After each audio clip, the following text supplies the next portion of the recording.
மோதாமல் வேறு பக்கம் இளைஞர் பக்கம் திருப்பு என்று சொல்கிறார்.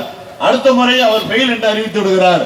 அடுத்த முறை கேட்கும் போது நான் முதியவர் பக்கம் திரும்பிவிடும் சொல்லுகின்றார். அடுத்த பக்கம் என்ன அதுவும் தவறு என்று நீங்கள் தேர்வு வெற்றி பெறவில்லை என்று சொல்லிவிடுகிறார். அப்பொழுது கேட்கும் போது நான் மூன்றாவதாக மலையில் மோதிவிடு என்று சொல்கிறார். அப்போது அவர் ஃபெயில் என்று அறிவித்து விடுகிறார்.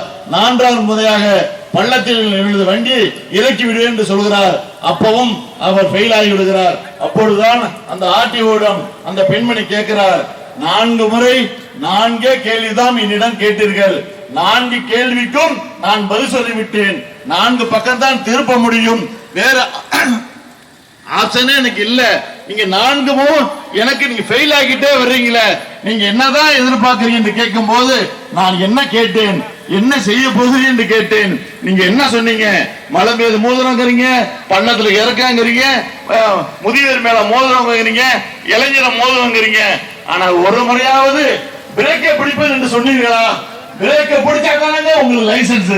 நான் எதிர்பார்ப்பதெல்லாம் நீங்கள் ஓட்டுநர் உரிமம் எடுப்பதற்காக பயந்து கொண்டிருக்கிறீர்கள்.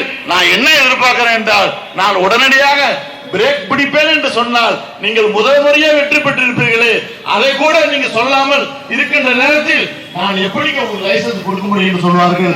அதே போல்தான் முதலமைச்சர் எப்பொழுது கேட்டாலும் எப்பொழுது பார்த்தாலும் தருகிறேன் தருகிறேன் தருகிறேன் என்று சொல்லிவிட்டு ஏறக்குறைய இந்த மாதத்தோடு 48 மாதங்கள் நிறைவுற இருக்கிறது. 48 மாதங்கள்